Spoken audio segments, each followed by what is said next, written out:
Hey, what's going on, AP Gov people? We have video number 18 for you today. Continuing with special interest groups, we're going to get into the activities of these groups. All right, so let's take a look at four major activities of interest groups. Be familiar with all four. Number one, they lobby. Two, they electioneer. Three, they use litigation to achieve their goals. And four, they also go public. So we're going to break each one of these down right now. So let's talk about lobbying. Well, it is a process of trying to persuade politicians, and they are often hired by interest groups to represent their cause or issue. So a interest group will hire a lobbyist to try to persuade a politician to see their point of view on an issue. And a lot of these lobbyists are located on K Street in Washington, D.C. So if you're ever in Washington, D.C. and you walk down K Street, chances are you're walking by lobbyists. Now, there are two types of lobbyists. There are ones that are a paid employee of an organization, a union, or a corporation. So they're a full-time paid employee, or they're lobbyists that are hired on a temporary basis. Now, former members of Congress sometimes become lobbyists after their political careers are over. Maybe they lose an election and they'll become a lobbyist where they can make a lot more money and they will know the inner workings of the political system. So how can a lobbyist help members of Congress? Well, they can provide key information on certain public policies, and these lobbyists are usually experts on these public policies. They can propose ways to help pass legislation as well. And how effective is lobbying? Well, it's really difficult to tell, but lobbyists clearly lobby those that are receptive to their ideas. So a union lobbyist would not really spend a lot of time lobbying a member of Congress who is very pro-business owner. So really what you see is lobbyists tend to go and lobby those that are supportive or receptive to their ideas. And this is something I'll be mentioning a lot in the next couple videos. All right, let's jump over to electioneering.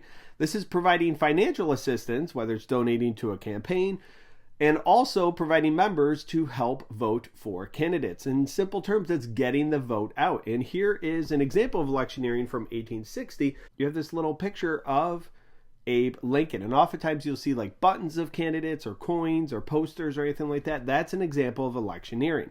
And often interest groups provide assistance through something called political action committees or PACs, which we'll talk about in two videos. So how else can interest groups electioneer? Well, they can endorse candidates, they can provide members for campaigning, as I mentioned, and they can help influence party platforms by pushing their ideas. All right, let's go over to litigation. This is using the court system to influence public policy.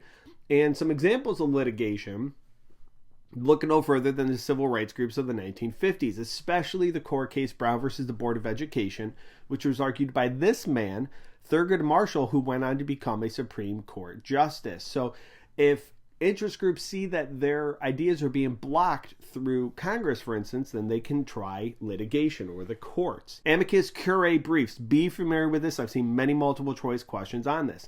This means a friend of the court brief. And simply what this does is this allows groups to file depositions to the court describing how a ruling may affect them. So even though an interest group may not be directly involved in a specific court case or litigation, they can file an amicus curiae brief with the court basically stating, hey, this is how it would affect our group. And the Supreme Court often looks at amicus curiae briefs while they're examining a specific court case.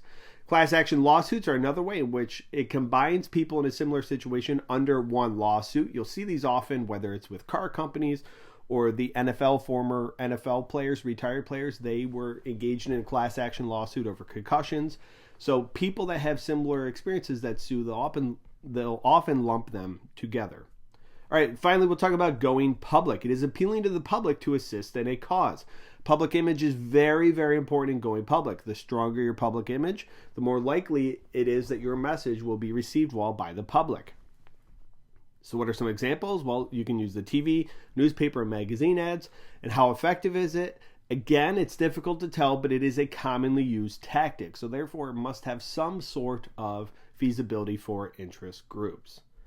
All right, let's finish up with some test tips for multiple choice. Definitely no amicus curiae, as I mentioned.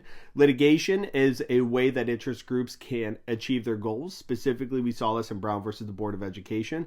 And what is the purpose of special interest groups? For free response. Well, look no further than 2012.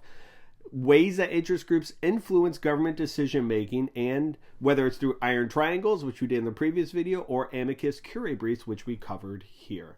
All right, guys, thank you very much for watching. Look forward to seeing you back here for video 19, the effects of interest groups on the political process. Best of luck on all your exams, and have a good day.